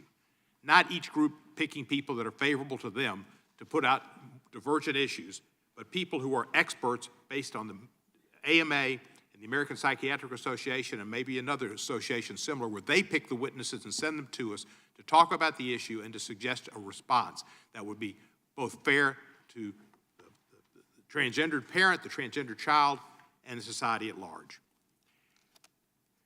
The Republicans didn't want vaccines and face masks, and they argued that parental rights were sacrosanct then, and parents had a right to direct health care decisions for children. Well, a lot of people died. Tens and hundreds of thousands of people died because they didn't get vaccinated. In gender-affirming surgery, Republicans think the government should make these sensitive decisions. Not necessarily the case. They also believe Americans only have access to health care if their health care decisions match Republican radical beliefs. Republicans fought against the Affordable Care Act. They fought and refused to expand Medicaid in states, leaving millions without health care coverage, 120,000 in my state, Tennessee, not getting health care coverage when the federal government would fund it. They passed countless abortion bans depriving women of safe reproductive health care. They've spread misinformation and tried to undercut medical experts during the COVID pandemic, particularly in Florida. And now they're trying to limit gender-affirming care for transgender youth. By limiting access to health care, wedging their right-wing ideology into the exam room, and substituting their personal beliefs for the professional judgment of doctors, they are causing needless suffering. In the past 2 Congresses, I chaired this subcommittee. When the Republicans took control, they changed the name, which used to be the Constitution, Civil Rights, and Civil Liberties Subcommittee. They changed it to Constitution, I imagine, with a small c, and limited government. Civil rights and civil liberties were out the window. I was disappointed, not totally surprised, that civil rights and civil liberties were removed.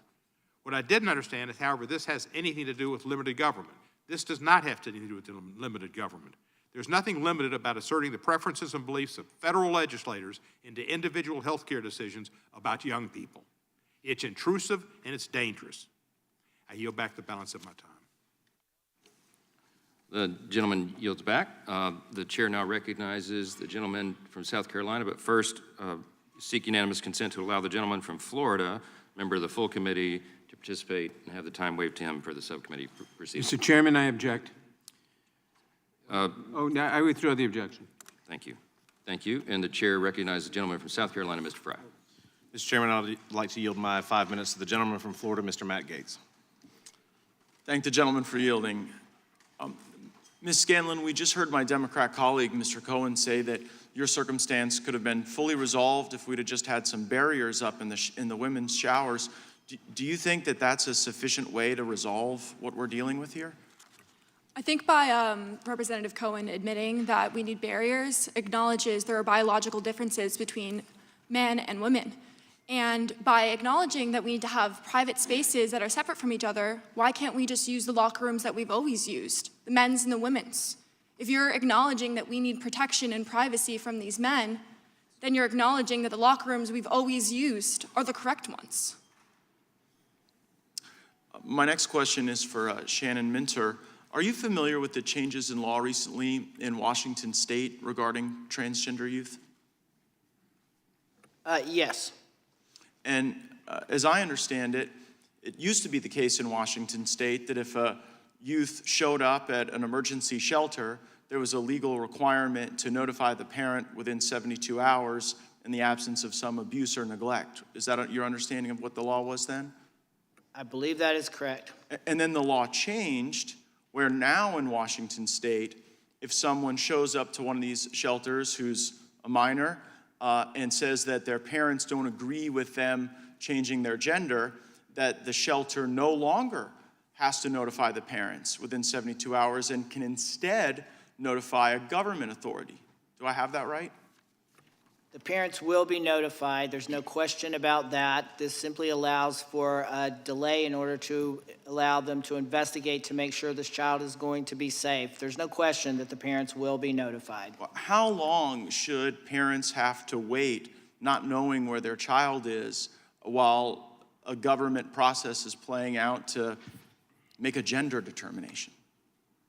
There's no reason to treat these situations with transgender young people who may be in danger or at risk of abuse at home any differently than we would treat any other child where we have reasonable basis to worry about that and to investigate that. But it does treat them differently. A short delay to protect the safety of young people is always warranted. But how long is the delay? How long do you want a parent not knowing where their kid is because the kid says they want to change their gender? Just tell me how long a delay is you think is appropriate. I want authorities to treat these kids with the same care they treat all other children. No, but it will be a short delay, and the parents will be notified. Because you won't tell us how long a delay. So if you're watching this, just imagine you're that parent and you don't know where your child is.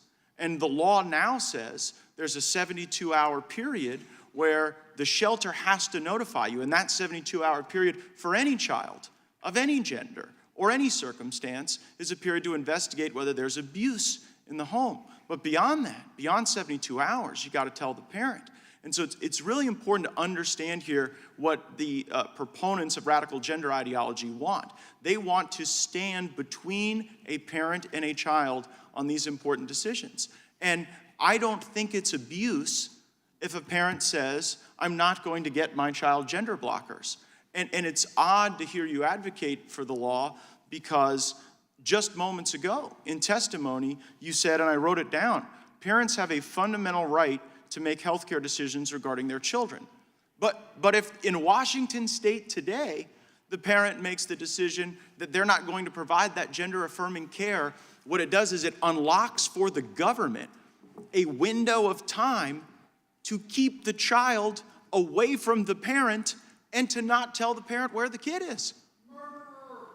Oh, please, get over yourself. What's terrible is when you have this incongruent desire of the government to restrain the ability of parents to parent. And I can only imagine the terror that a parent must go through not knowing where their child is. So I think that's really challenging. We've also seen in the state of Alaska, Title IX, which was established for girls' sports, to be used as a justification to socially transition a child against their wishes. Ms. Scanlon, as a beneficiary of Title IX, as a female athlete, do you think Title IX should be used in that way? Absolutely not. Swimming did a lot of really good things for my life after I'm a sexual assault survivor, and swimming was one of the only things that I had to keep me going when I was struggling with that. And to think about young girls that are not going to be given those same opportunities because Title IX is being reworked and rewritten for these new people that have different definitions of what a woman is. Yeah, I'm against transitioning children against the will of their parents, and I'm against transitioning Title IX away from an asset for women's sports to this strange social justice cause that is deeply misguided. Thank you, Mr. Chairman. I yield back. Mr. Chairman, I'd seek unanimous consent to introduce into the record an article entitled, "No, Washington did not just pass a law allowing the state to kidnap and transgenderify children." Without objection. Thank you. The chair now recognizes the gentlelady from Texas, Ms. Escobar. Thank you, Mr. Chairman. Before I begin my questioning, I have to say this has been so deeply disturbing on a number of levels. And what we have seen today is what we've been seeing this entire Congress, which is an effort by my Republican colleagues, and indeed some of the more extreme voices in the Republican Party, to keep Americans on a treadmill of rage. Whatever the latest issue is that they want people to be angry about, they do their best to keep Americans on a treadmill of rage. And they get their Fox or Newsmax or whatever right-wing media outlet of the moment is, they get their viewers, they get a clip from this hearing that gets displayed, it gets put on Twitter, and they make money.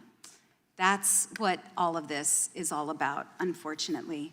I'd like unanimous consent to enter into the record a couple of articles. The first is Gender-Affirming Surgeon Speaks at Jacobs School event, dated June 9th, 2023. Without objection. And that article, we saw a clip earlier of Dr. Blair Peters, and had Dr. Peters actually been here, he could have helped dispel some myths.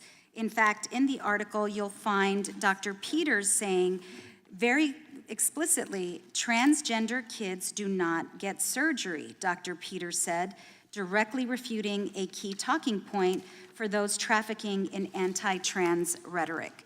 The other article I'd like unanimous consent, Mr. Chairman, to enter into the record is an article entitled, "I Don't Want to Live in This State of Terror Anymore. Some families with trans children are leaving Texas." If I could have unanimous consent to enter that into the record.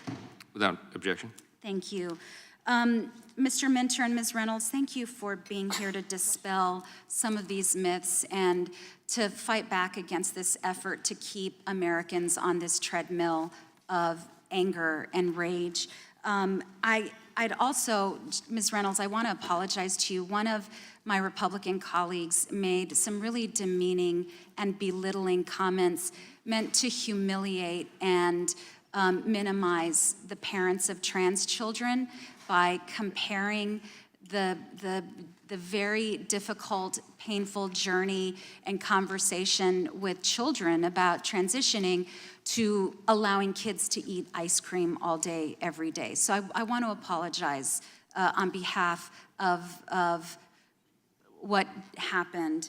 And I want to congratulate you for your courage to speak on behalf of your child and other children. I'd like to ask you, Ms. Reynolds, I entered into the record this article about Texas. And Texas has been a very hostile state to vulnerable populations. Can you tell me, and I listened very carefully to your journey, but can you tell us what happens when the government marshals all of its energy and resources to harm families like yours? It's absolutely terrorizing, is what it does. It's very, it creates another level of stress, and I mean, I really can't even understate that, overstate that. It's terrorizing. It really is. It's extremely stressful. It's extremely distracting. It produces all kinds of fear.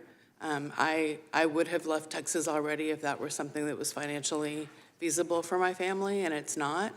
My career is in Texas. My children are established there. They have their friends. They have their schools. They're there. We're here. And but because of this, I would have been, a political refugee to another state if I could afford to do that. So we have no choice but to try to at least tell our story and see if, anybody can hear sort of something a little more rational, something a little more like what families like mine are experiencing. Thank you so much, Ms. Reynolds. And I would be remiss if I didn't say, if Congress really wanted to protect children, my colleagues on the other side of the aisle would have joined with us in passing robust, comprehensive gun violence prevention legislation that would truly protect children. Thank you, Mr. Chairman. I yield back. Gentlelady yields back, and the chair recognizes the gentleman from California, Mr. Kyler. I yield back to the chair. Thank you for yielding the time. Dr. Bowens, can you define what gender dysmorphia is? Dysmorphia or dysphoria? Well, is those two different terms? Yes, so gender dysphoria is a diagnosis in the DSM, which is what we're talking about, I think. Yes.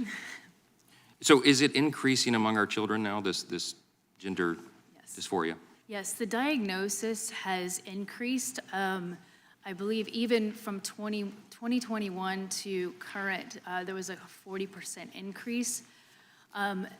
The other thing is that we've also had a proliferation of gender clinics. So 10 years ago, there was just maybe a few, and now all of a sudden, there are tons of gender clinics with a really steep curve of surgical markets expected to increase. So do you think social media has any role in this increase in gender dysphoria? Absolutely. We know that kids are being influenced. I mean, I have a list of, there are 40,000 subscribers to a detransitioning site, and I have a list of people who are willing to testify, not to mention those who are silent. But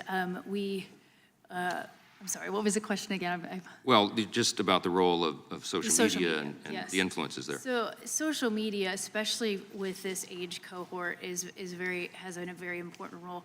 The unfortunate thing, and which is actually the compassionate thing, would be if we were to begin to research why is there such an increase in diagnoses of gender dysphoria, and not just our pat answer of more people feel comfortable coming out. No, why has the demographic flipped from mostly biological males experiencing gender dysphoria to biological females? So we don't have answers to those questions, and yet we're plowing ahead with this kind of these procedures anyway. Well, the evidence seems to show that there's sort of a rush to force gender transition or sex change procedures on children. Are we imagining that, or do you think that's actually happening? No, I don't think we're imagining that. I wish that some of the experiences that we've heard reported today were accurate for the population at whole, but that's not what we're seeing. I mean, you could go on Planned Parenthood's website and see that if you want testosterone or estrogen prescription, you can go there and get it in an hour. You don't have to go through a rigorous assessment. I think if we had those markers in place, then you'd see kids not not running towards this kind of transition, because I think the number is around 78% come to a clinical setting with at least 3 other, or at least some kind of diagnosis other than gender dysphoria. I think it's an obvious fact that there are some industries that stand to benefit financially from all these procedures and all this experimentation. Are you aware of European nations putting a pause on gender transition procedures for minors? Yes. I mean, and I think that's the issue that we're asking for. This is the compassionate issue. Let's review the literature. Yeah. Let's review what does the science actually say, and not just from people who are supporters either way, but what does the science say? And then what we're seeing is countries like the UK that shut down the Tavistock clinic. You're seeing other countries like Finland, Norway, et cetera, that once they actually look at the science that's used to support these procedures, they back away from it because the evidence is actually very weak. And there's no reliable studies on long-term effects. We don't know. The longest one we have is Sweden because it goes 10 years. And the reality is that a lot of people don't experience regret until like 5 to 7 years after they've gone through these procedures. I'll have more time for questions for the panel. I know Ms. Cole's about to hit that button. I'm coming back to you, so I'll have more time. But I just want to note that on May 13th of 2021, a subcommittee member here on Judiciary, our colleague, Ms. Sheila Jackson-Lee, who walked in the room, I'm going to quote you because you said, and I think it's up on the screen there, in essence, the brain doesn't fully mature until at least 25 years old. Does that tell us about high school students, middle schoolers, and yes, young people who make rash or irreverent or spontaneous decisions? Should that be their life? Now, admittedly, she was saying this in the context of a criminal subcommittee hearing, but I think that is a truism. I think she stated an obvious fact that everybody should acknowledge. Unfortunately, I'm out of time. I'll have some more in a bit. The chair now recognizes Ms. Jackson-Lee. How about that introduction? Mr. Johnson, thank you for giving me that gift. You are absolutely right. That hearing, if I might quote it specifically, as the chair of the committee, it was made during a committee hearing entitled The Juvenile Justice Pipeline and the Road Back to Integration. The idea, Ms. Reynolds and Mr. Minter, was to save lives from young people being incarcerated for life. And it was the individual young person making rash actions that would draw themselves into criminal life or criminal acts, should that be the rest of their life. So let me not step away from the idea that we want to save lives in many instances. Let me get to the point of this hearing, since that was not relevant to this hearing and it was on a completely different topic. But let me get to this point. Let me apologize for a hearing that frightens me. I have dealt with this issue for decades, and I dealt with a young man named David Ritchie, who was a gay young man, a young man who in the place he lived, Texas, his life was not affirmed. He lived in a skin of concern and fear, and ultimately he was sodomized. And we introduced legislation of the David Ritchie anti-hate legislation because as a gay young man who lived life differently, he was not affirmed. Ultimately, even though got past this case, he ultimately committed suicide. So let me, as I begin my questioning, tell you how fearful I am that the intervention of this committee on issues of private health care determination frighteningly label the trans community in a way that someone is being intimidated in fear and concern for their life, or their personal thinking is that they're not worthy, they're not entitled to good health care, and that their life is not worth it. I insist on pronouncing today, your life is worth it. Your son's life is worth it. Daughter's life is worth it. However they are transitioning and as they live their life.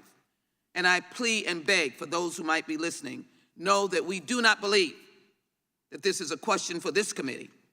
It is a question for health care, for your parent or loved one or guardian, and as well your personal determination. I will not pretend to be a scriptured person. I am not ordained. I'm not in any leading religious organization as a religious leader, but I have spoken to persons who lead, and they've given me no evidence that this issue speaks to anyone's religion. Again, I don't pretend to know every aspect of everyone's faith, and in this country, you practice as you desire. But I will not sit here and allow the trans community to be abused and in essence to be rejected. And for someone somewhere, let me say, your life is worthwhile. Mr. Mentor, let me provide you with a question very quickly. My time is short. The Due Process Clause of the 14th Amendment forbids states to deprive any person of life, liberty, or property. The Supreme Court has stated this clause includes a substantive component that provides heightened protection against government interference. What does this mean to the interests? The court stated that the interests of parents in the care and custody of control of their children is important. Please give what this means to you as you lead out in this community. Ms. Reynolds, please let us know what this meant to you for your son, for his coming together, and how you needed the support of your community, your surrounding, and how important this is for the trans. Let me go to Mr. Mentor, please. And I'd ask the chairman for his indulgence, so I had to respond to his commentary. Yes, Mr. Mentor. Thank you so much for your statement of support for this community. Kids need to hear that. Yes, these state bans are an unthinkable intrusion on the traditional, deeply rooted authority of parents to make medical decisions for their own children. And we're talking about obtaining established care. These are parents who know there's an effective treatment. They see their child suffering. To have the government come in and say, no, you cannot obtain this health care for your children is a shocking violation of parents' rights. Psychologically, Ms. Reynolds, if you can just bring it home to us what it really means, and who somebody that's not in this room might be seeing what's going on here. I just want to highlight how incredibly difficult all of this was. This is, again, nothing that we arrived on easily. There was nothing impulsive about any of this decision. It was made collaboratively with a team of trained professionals. There was a ridiculous amount of assessment that happened prior to that. This is not just some kind of fly-by-night. My kids said this one day and then this whole thing launched. That is not how this went down. It was very, very, very careful. Are others impacted by listening to this? Quickly, can you just say what impact hearing that they are not affirmed? It's devastating. Gentlelady's out of time. I yield back. Thank you. Thank you. And the chair yields next to the gentleman from Texas, Mr. Roy. Thank the chair. I thank the witnesses for being here. Ms. Scanlon, is Leah Thomas a man or a woman? Leah Thomas is biologically male. Did the University of Pennsylvania attempt to silence or censor you or any of your teammates when the news broke about a member of the team swim team would be joining your female swim team? We had already known at this point that Thomas would be joining our team, and the university advised us to seek counseling if we objected.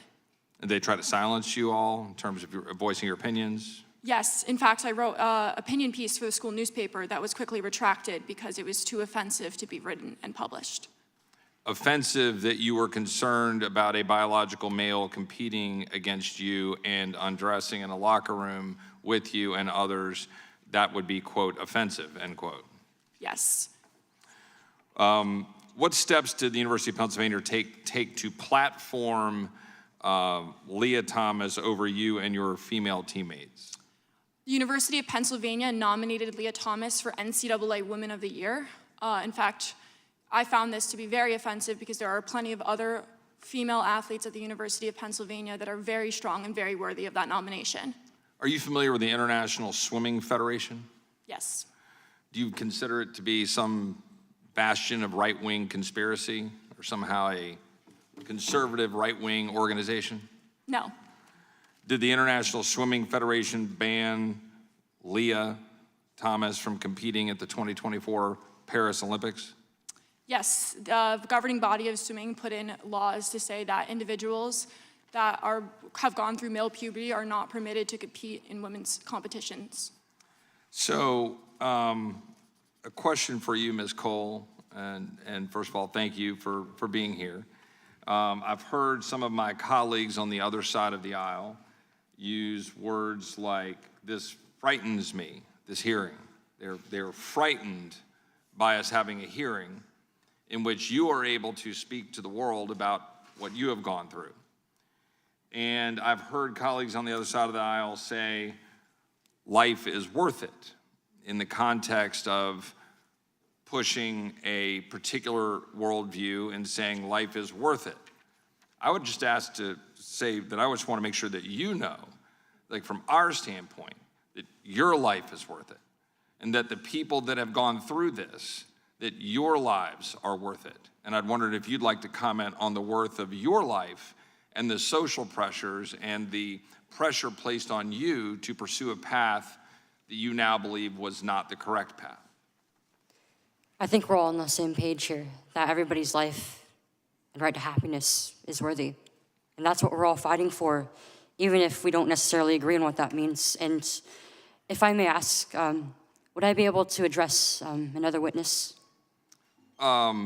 Through the chair, you may. So you may speak to me and reference any other testimony you wish to. Okay. Well, Mrs. Reynolds. And you can direct it to me and say that, what Ms. Reynolds talked about you want to respond to, and you go ahead. Well, I understood that Mrs. Reynolds is scared for her child. And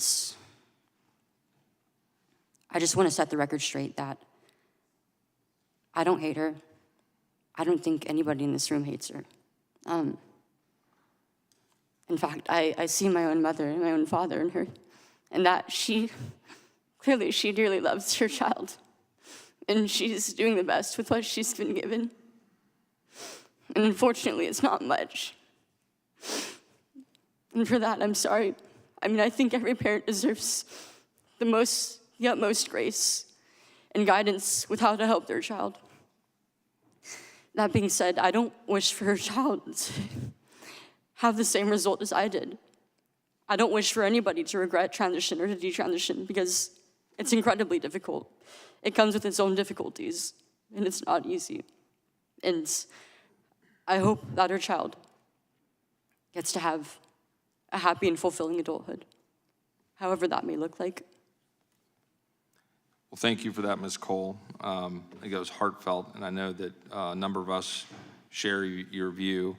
One last question as my time is winding down. Do you believe that the American healthcare system failed you? On every single level. Thank My you. doctors and systemically.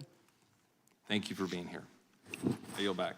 Thank you. The gentleman yields back. Mr. Chair, I ask unanimous consent to enter into the record 2 articles. First, social contagion isn't causing more youth to be transgender. That's NBC News, August 2nd, 2022. And study finds no evidence of social contagion among transgender youth, August 3rd, 2022, American Academy of Pediatrics. I have some Without objection. Your time starts. Another? Yes. Oh, you have? Yes. Oh, sorry. I was hoping you'd come again. Yes, Mr. Chairman, thank you. Human Rights Watch attacks on gender-affirming care by state, but I just want to show this map and just indicate how personal I think these decisions are. And Ms. Cole has indicated how personal it is. And you have too, Ms. Reynolds. Thank you. Unanimous consent. Also, a hole in our hearts, family, friends mourn murder victim China Gibson. Another, as unanimous consent, China Gibson identified as the 5th transgender woman killed in 2017. This is related, and I'm introducing the China Gibson Stop Murdering Black Trans today, and Planned Parenthood Texas affiliates and PPFA move for decision in baseless Medicaid False Claims Act, particularly attacked because of their work in trans-affirming healthcare. Ask unanimous consent for those to be placed into the record, Mr. Chairman. Without objection. And the chair now recognizes the ranking member, Ms. Scanlon, for 5 minutes. Thank you. Thank you, and thank you to our witnesses. We appreciate you being here to share your experiences and help everybody understand both the very personal stories that are implicated in this issue, as well as some of the political agendas that are being pushed. It is remarkable that our majority colleagues were not able to find any medical professionals to back their claims in today's hearing, other than an edited video of someone who actually has refuted their conclusions. And much of what we've heard today really is playing to and from some of the furthest extremes of right-wing ideology and fear-mongering. Mr. Minter, our colleagues and witnesses have expressed concern about the participation of transgender students on athletic teams aligning with their gender identities, even while conceding several times now that to the extent this is a concern in competitive athletics, the athletic governing bodies are addressing this issue for competitive athletes. Can you further comment? Yeah, this transgender students, transgender girls and women have been playing on sports teams for a long time now. Only recently has this become weaponized as a political issue. We, sports associations, high school athletic associations, governing sports bodies, local school districts have long been able to deal with this issue as they should by looking at relevant factors like age, sport, level of competition, individual circumstances. This is a classic solution in search of a problem. The real problem, if there is one, is the one Ms. Reynolds identified, which is still so difficult for transgender kids to participate at all or to receive any encouragement and support. Right, and that has been one of the primary concerns that we've been hearing from families as they have kids who just want to be kids and participate in sports. And because of the weaponization of this issue, it's become a problem. So thank you for that. We've also heard conservative lawmakers and activists argue that bans on gender-affirming care are necessary to protect minors, with many labeling gender-affirming treatments experimental, and as we've seen here today repeatedly, deliberately confusing gender-affirming care with gender transition surgery. Can you speak to that issue? Again, surgery is an adult treatment. That is not what we're talking about with children and youth. And there have been now 6 court cases, including 2 complete full trials, where these states have had the opportunity to substantiate the claim that this treatment is experimental. They have no evidence of that. And again, courts across a wide variety of judges have concluded that this is not experimental care. It is well established, it's well founded, there's extensive clinical research showing the benefits. And this is just what ordinarily happens in our healthcare system, which is parents with their children and their healthcare providers making reasonable medical decisions to help their own children. Thank you. If you had about 30 seconds to address any additional concerns, what would you say? The UK still provides health care to transgender young people. They shut down the one clinic that used to provide all the care in order to open up multiple regional clinics to serve more children. The Swedish study's been referred to here a number of times today. It's so important. That study lends zero credence to the notion that these treatments are not effective. And the author of that study has repeatedly expressed great distress at the way her study has been misrepresented. She strongly opposes bans on health care for transgender youth. Thank you. We have heard a lot of misinformation, probably firmly held personal beliefs, but that may be at odds with the facts. So I want to correct some of that for the record, Mr. Chairman. I would seek unanimous consent to enter the following items into the record. A letter from leading medical organizations to Congress opposing efforts to ban gender-affirming care. Without objection. A letter from the Leadership Conference on Civil and Human Rights in support of laws and policies that promote transgender, non-binary, and intersex people from discrimination. Without objection. An opinion by the U.S. District Court in Arkansas, which was later affirmed by the Eighth Circuit Court, which has a very complete assessment of the legal and factual basis for this discussion. It found a statewide ban on gender-affirming care to be in violation of the 14th Amendment. Without objection. A Human Rights Campaign FAQ on gender-affirming care for anyone who has questions about what's actually going on. Without objection. A policy paper from Women's Sports Foundation entitled Participation of Transgender Athletes in Women's Sports. I'm almost done. Without objection. and a New York Times article entitled How a Campaign Against Transgender Rights Mobilized Conservatives. Without objection. Thank you. I yield back. Thank you. Gentlelady yields back. Chair recognizes the chairman of the full committee, Mr. Jordan. Thank you, Mr. Chairman. Ms. Scanlon, the ranking member just said this is simply about letting kids compete and that the sports governing bodies are addressing this. So I would just ask you two questions. Is Leah Thomas a kid? No. And is the NCAA appropriately and in the right way, in your judgment, addressing this situation?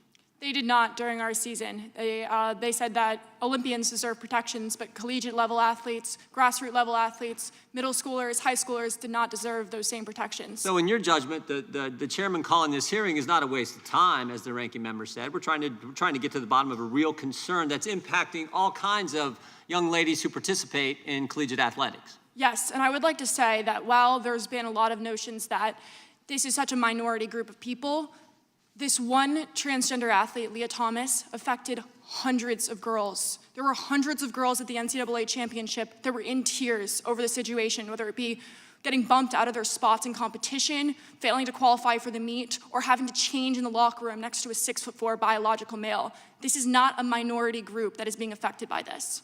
I want to thank our witnesses for being here today and thank the chairman for his work, and I yield to the chairman. Thank you. Thank you for yielding. Quick question for Mr. Minter. You yourself transitioned at age 35 and not as a child, correct? That is correct. I wish I'd been able to do so earlier. All right. Ms. Cole, I want to thank you again for being here today and for sharing your powerful testimony, especially on your 19th birthday. And that has been very helpful to us. Thank you, sir. I want to acknowledge what you said earlier, tearfully. It was appropriate. Everyone here, as you said, our hearts go out to everybody. The families, everybody affected. We're trying to strike the right balance, and we do believe Congress has a role here. And I appreciate your testimony for providing evidence of that. And I wanted to ask you first about your parents' involvement in your transition process, and then ask you about some of the hormone treatments you underwent, because I think all that's important. First, were you or your parents informed of the long-term effects of the procedures and hormones that you were subjected to? We had consent forms with a list of some of the side effects, and we did do consultations where we did speak about some of them, but it was in very vague terms. And I mean, as a child, it was a lot for me to process because, I mean, I was perfectly healthy, and children tend to think that they're invincible, that nothing can get them. And with all these things being listed, it was hard to know which of these I would experience. And most of the side effects that I experienced, most of the ones that I'm experiencing today, actually, were not even listed on these forms, so I had no idea. And children just don't know what permanence is because they've only been in the world for so many years. It's an important legal principle that we have informed consent, fully informed consent for life-altering medical procedures. And are you then suggesting that it was not really full informed consent? I mean, no matter how much information they would have given me, as a child, I just would not have been able to consent to this. And my parents were required to sign off on these, but it was under duress. I don't think it was really consent. It was coercion. They were told, they were given the false dichotomy of either a child transitions or she dies. But transition almost killed me. And the evidence suggests that that is a common practice, regardless of what's been said here today. And there's some other things that are very disturbing. One aspect of the current child movement about, this sex change movement that's particularly pernicious is the so-called off-label medications. One that's well known as leuprolide acetate, or it's commonly known as Lupron, to chemically alter boys and girls. Not by surgery, but chemically. It's the same thing. There's a long list of pharmaceutical drugs that medical personnel across the country are using to, for example, shut off the testosterone production in young boys to make them more feminine looking, or to shut off the estrogen production in young girls to make them more masculine looking. So I'm going to say for the record, post-hearing, we have 5 days. I'll enter some of the articles that detail a list of these chemical drugs being used on children for purposes that are not approved by the FDA. But Ms. Cole, was one of those puberty blockers that you were prescribed Lupron? Yes, I was put on Lupron. And what was the purpose of that in your hormone treatment? Just to stop the natural production of my hormones to make way for the exogenous testosterone. Does it concern you, as it does us, that some pharmaceuticals are being used to chemically mutilate some children today that were never explicitly approved for that purpose by the FDA? Incredibly so. And to my knowledge, there's currently no effort underway by the FDA to explicitly approve these pharmaceuticals for these purposes. And they shouldn't. And they shouldn't. The time's expired for the time that was yielded to me, and I thank the chairman. And now I recognize myself for my 5 minutes finally, so I'll keep going here.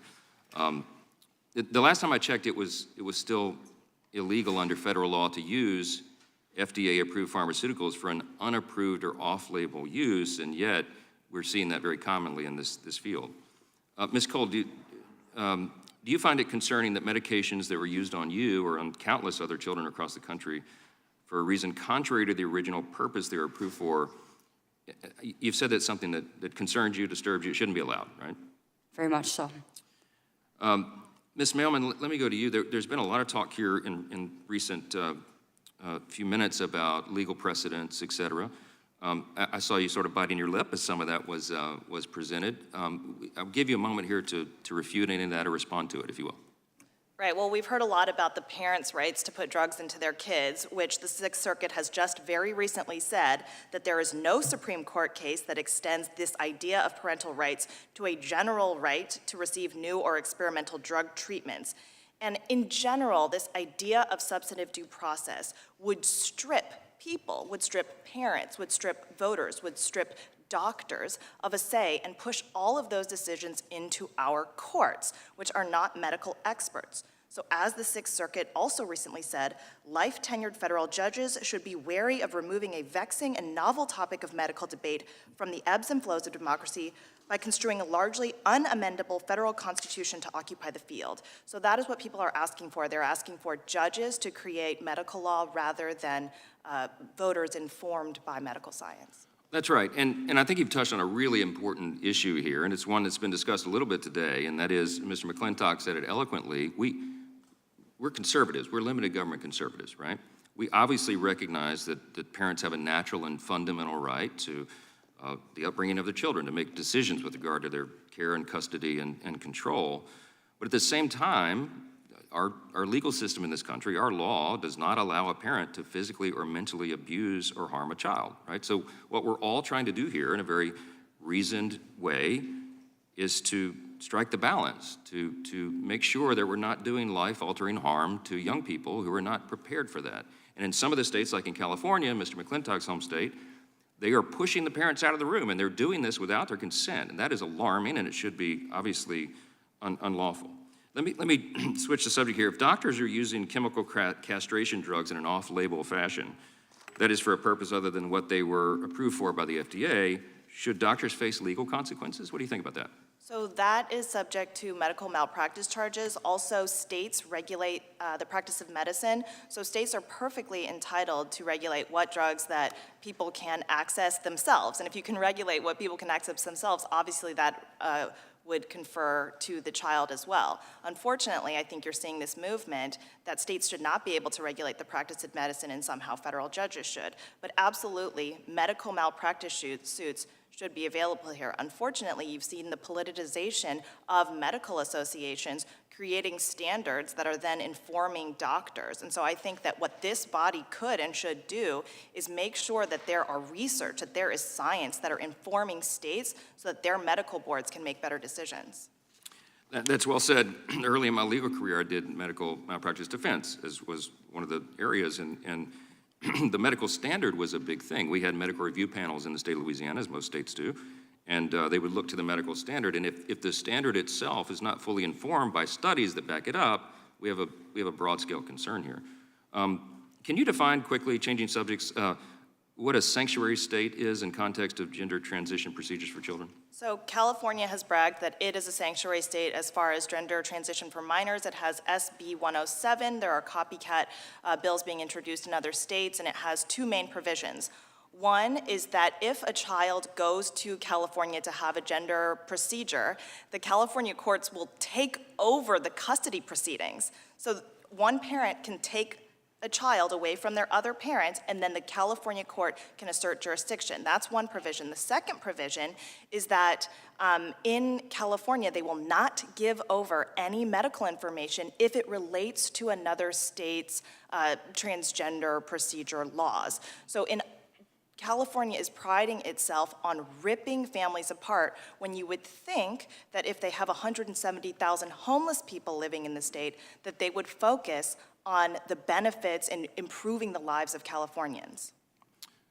That's very well said, and in 7 seconds, I can't do any justice to any of you asking another question. I want to thank you all sincerely. This is an important hearing, and it was not an easy one for anybody, but it's a really important issue that we have to wrestle with on both sides of the aisle and in every state across the country, and many legislatures are doing that right now. And in my view, some are doing some really important work. So we have to determine what we're going to do at this level, and so your testimony, all of you, your testimony today was valuable for that purpose. This concludes, one more. One more UC, thank you.